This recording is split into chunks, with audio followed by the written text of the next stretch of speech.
time no see. Aujourd'hui, j'ai décidé de vous faire cette vidéo parce que je veux être transparente avec vous, gang. Vous me connaissez, moi je raconte ma vie tout le temps. Puis, c'est ça, j'ai décidé de faire cette vidéo aujourd'hui parce que, pour ceux qui l'auront remarqué, j'ai changé mon nom de famille sur tous mes réseaux sociaux. Donc, pas seulement sur YouTube, mais également sur Facebook, sur Instagram, sur Wattpad, sur TikTok. Et je voulais vous expliquer pourquoi j'ai décidé de changer mon nom de famille. Donc, il va y avoir cette vidéo en français et il va y avoir également une vidéo en anglais pour les francophones qui voudraient, de mon compte TikTok qui vont venir sur ma chaîne YouTube pour comprendre pourquoi je fais ce très grand changement dans ma vie.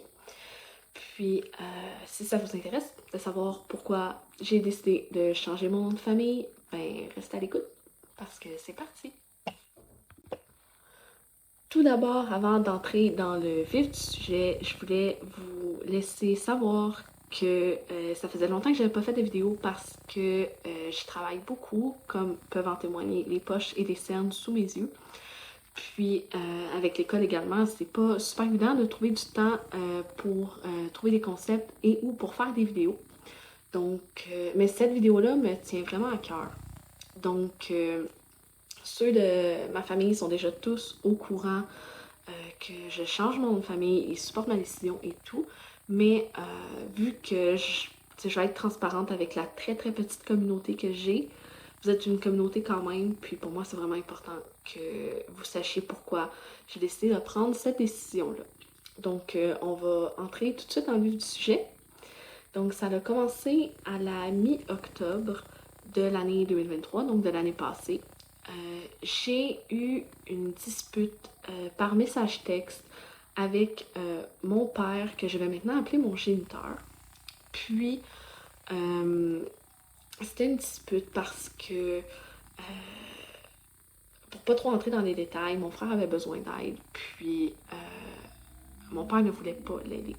Puis ça m'a fâchée parce que je savais qu'il y avait les moyens de l'aider et de m'aider moi aussi, mais il n'a jamais voulu. Il préférait aider les enfants de sa conjointe et ou rénover la maison de sa conjointe et ou partir en voyage. Donc, ça m'a beaucoup fâchée. Puis, je suis quand même restée polie dans les échanges de messages. Puis, tu sais, j'ai pas... Pour ceux qui me connaissent bien, j'ai tendance à beaucoup sacrer quand je suis en colère.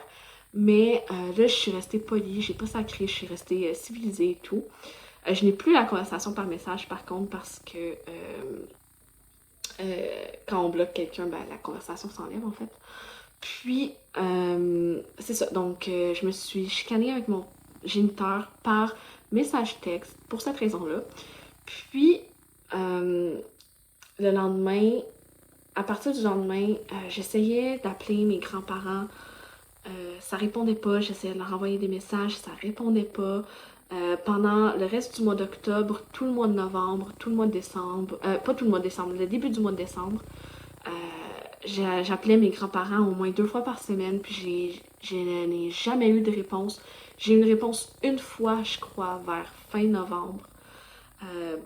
Puis c'était vraiment très très bref. Donc je me suis fait complètement ignorer pendant ce mois et demi, 2 mois-là. Puis, dans ce mois et demi-là, j'avais en novembre ma graduation collégiale, ma première vraie cérémonie de graduation pour ceux qui me connaissent, qui savent par quel parcours scolaire je suis passée. Puis, dans cet échange de messages, j'avais désinvité mon géniteur parce que il n'a jamais été là dans les moments importants. Fait que je voulais pas qui viennent à ce moment-là, vu que de toute façon, il n'avait jamais été là. Puis, je m'étais dit que mes grands-parents allaient venir, que le reste de la famille, de cette famille, de ce côté de la famille, allait venir. Mes grands-parents, ma tante, mes cousins, mon oncle, tout. La seule personne que j'excuse de ne pas être venue à cette cérémonie, c'est mon oncle et mes cousins parce que mon oncle m'a envoyé un message comme quoi il pouvait malheureusement pas venir, puis les garçons non plus. Donc pour ça, je le pardonne totalement, je l'excuse totalement parce que j'ai été avertie, mais j'avais aucune nouvelle de mes grands-parents, de ma tante et du reste de ce côté de la famille s'ils venaient toujours parce que je les avais invités et tout. Puis après la cérémonie de graduation, ben, j'ai réalisé qu'il était simplement pas venu. Donc le temps passe, ce qui nous amène au 3 décembre de l'année dernière. La mère de mon géniteur m'appelle pour m'inviter à déjeuner au restaurant. Moi, je lui dis OK. Puis je savais, comme vous savez quand on vous dit de suivre votre instinct, de suivre votre petite voix, ben mon instinct me disait comme de pas y aller, et ma petite voix aussi, mais j'ai fait ma tête dure et j'ai décidé d'y aller quand même parce que ça faisait, je pense, depuis août ou septembre que j'avais pas vu la mère de mon géniteur. Puis moi, je suis une personne vraiment très familiale, donc je m'ennuyais, bien évidemment. Puis on est allé déjeuner au restaurant et tout. Euh, pour ceux qui me connaissent, vous savez que je ne conduis pas, que je me déplace à pied. Puis vu que le restaurant était euh, trop loin de ma maison, ben la mère de mon géniteur m'a emmenée, m'a conduite. Puis on est arrivé au restaurant. Au début, tout se passait bien, on parlait, on mangeait et tout. Puis à la fin du repas, elle s'est mise à m'attaquer. Moi, je dis à me picosser. Donc, tu sais de quoi je veux te parler, nanani, nanana. Puis moi, je savais dans mon intérieur que elle voulait me parler de cette conversation-là. Puis, moi, j'ai dit, écoute, mamie, j'ai dit, j'en parlerai pas avec toi parce que c'est une conversation privée, une chicane entre moi et mon père. Tu n'as pas à te mêler de ça. C'est entre moi et mon père. Puis, elle continuait de me picosser. Elle me traitait de suceuse de cash quasiment. Elle me disait que tout ce que je faisais, chaque fois que je contactais mon père, c'était mon géniteur, c'était juste pour lui demander de l'argent. Mais c'était pas vrai. Je prenais des nouvelles, tout. Puis, oui, des fois que je lui ai demandé de l'argent, c'était par exemple comme une fois qu'il m'avait promis que si je me trouverais un travail, il m'aiderait à payer mes frais universitaires, ce qu'il n'a pas fait. Euh, ou encore quand mon frère avait besoin d'aide et que c'est moi qui le baquais, quand ça concernait mon frère. Mais sinon, je lui parlais jamais d'argent, je lui demandais jamais rien. Je lui ai jamais rien demandé. Puis elle se mettait à me... En fait, la mère de mon géniteur m'a carrément traité, pas mot pour mot, mais moi c'est comme ça que j'ai pris, de suceuse de cash. Donc, je me suis sentie énormément attaquée et je pouvais pas décider de juste payer mon repas puis partir parce que la maison était trop loin. Donc, j'ai pas eu le choix d'attendre qu'elle me reconduise. Donc, je me sentais prise au piège sur ma banquette, à me faire picosser, à me faire attaquer. Puis moi, je lui répétais, je lui disais, mamie, écoute, c'est entre moi et papa, ça ne te concerne pas. Tu n'as rien à dire et tout. Donc, j'ai compris cette journée-là qu'en fait, mon père avait mon géniteur avait montré cette conversation privée-là à ses parents et j'ai appris beaucoup plus tard beaucoup plus tard, pas tant. Bon, je suis désolée, ça l'a coupé parce que mon téléphone était trop saturé. Donc, pour continuer ce que je disais, donc c'est ça. Je me sentais énormément attaquée. J'étais pris, je vais dire, en pain entre la table et dans la banquette. Puis, j'ai réalisé plus tard là, pas beaucoup plus tard, que cette conversation-là, elle avait fait pas le tour juste de la famille proche, mais avait fait également le tour de la famille très, très, très, très, très élargie. Et puis ça, je l'ai appris parce que j'envoie toujours, moi, habituellement, depuis la pandémie, une carte de Noël à mon arrière-grand-mère. Et, en fait, la seule qui me reste, parce que, vous le savez, je suis une personne de famille. Puis, je m'étais dit, elle a pas de parti pris, mais, elle doit pas être au courant de tout. Fait que j'ai envoyé ma carte et ma carte m'est revenue sans avoir été ouverte, rien. Et mon arrière-grand-mère a jamais fait ça. Donc je sais que ça a fait le tour de la famille élargie. Ça l'a fait tellement le tour que même la mère de mon oncle qui est divorcée de ma tante, donc pas mon oncle de sang, mon oncle de cœur. Donc ça a tellement fait le tour que même la mère de mon oncle de cœur était au courant de cette situation-là. Donc pour vous dire à quel point ils en ont parlé, parce que moi j'en ai pas parlé à personne à part ma mère et ma grand-mère. Puis, c'est ça, donc quand je suis revenue chez moi après cette attaque-là, après ce déjeuner-là, j'ai décidé de couper tout contact, de couper les ponts avec ce côté de la famille-là. Parce que avec tout ce que j'ai enduré depuis les 15-20 dernières années, je suis juste plus capable, j'ai juste plus l'énergie de continuer d'en prendre comme ça.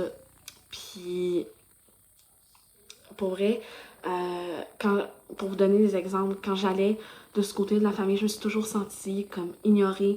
Je me suis toujours sentie pas la bienvenue dans cette famille-là. Si vous avez été sur mon compte Wattpad et que vous avez lu les lettres dans mon ouvrage À cœur ouvert, vous comprenez pourquoi j'étais juste plus capable, que j'avais juste plus d'énergie à leur donner.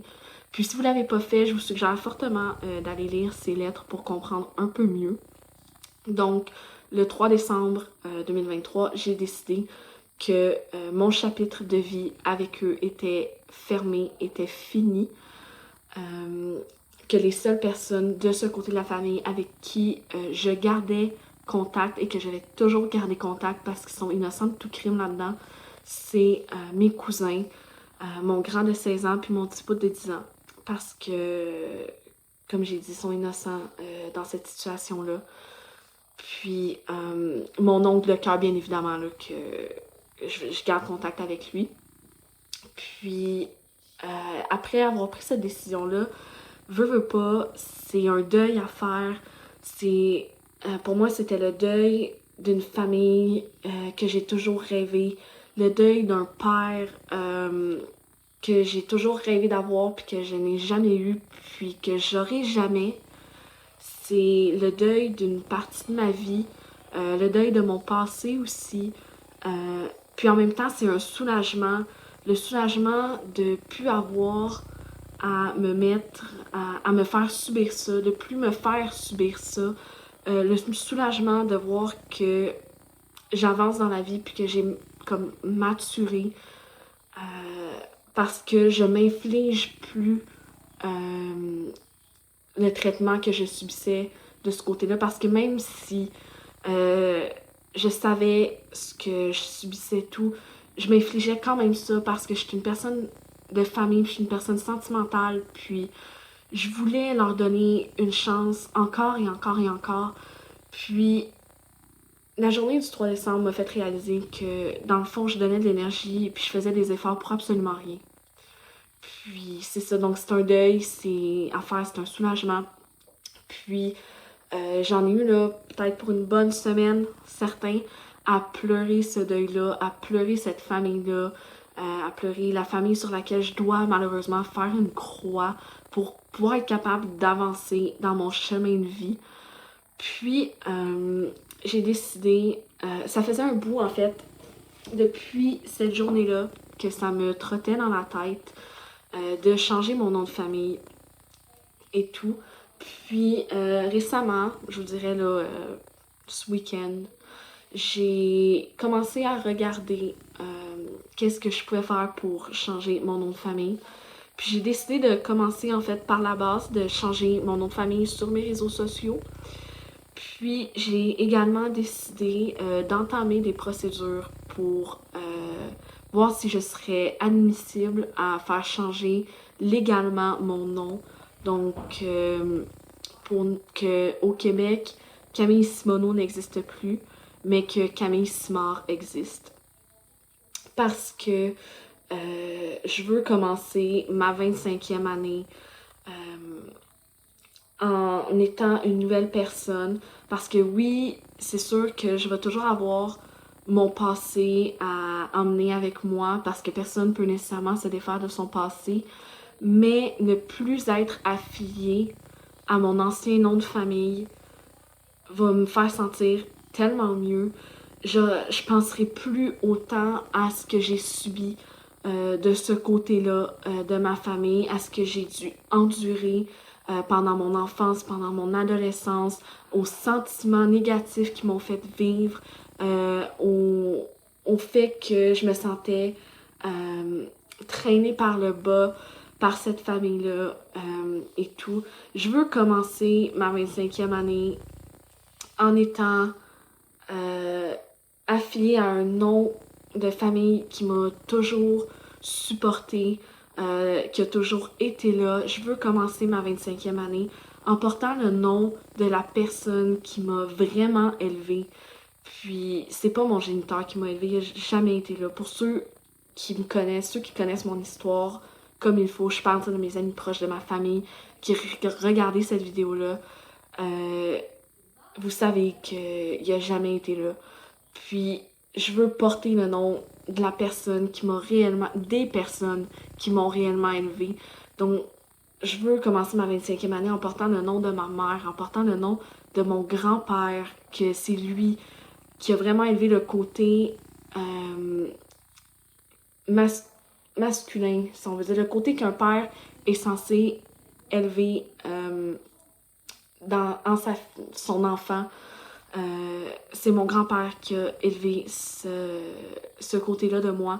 Puis je veux lui faire honneur, je veux porter son nom à lui, un nom qui m'a toujours supporté, qui a toujours été là dans les moments importants de ma vie, que je sais que s'il ne serait pas décédé, il aurait toujours été là, qui aurait probablement supporté cette décision de changer de nom de famille, qui aurait fait tout ce qu'il pouvait pour m'aider, peu importe dans quel, désolé le gros mot que je veux dire, dans quelle marde que je peux être, qui m'aurait aidé, qui aurait été fière de moi. Parce que je sais pas si vous, ça vous fait ça des fois, quand vous avez envie d'abandonner, vous entendez comme une voix dans votre tête qui vous dit de ne pas abandonner, ou une phrase spécifique, ou peu importe, mais un petit mojo qui vous donne la force de continuer d'avancer. Mais moi, quand ça m'arrive, c'est pas la voix de mon géniteur que j'entends, c'est la voix de mon grand-père qui me dit « Il est temps que tu fasses quelque chose de ta vie ». Fait que chaque fois que j'ai envie d'abandonner, c'est lui que j'entends. Tandis que les seules fois où j'entends dans ma tête la voix de mon géniteur, c'est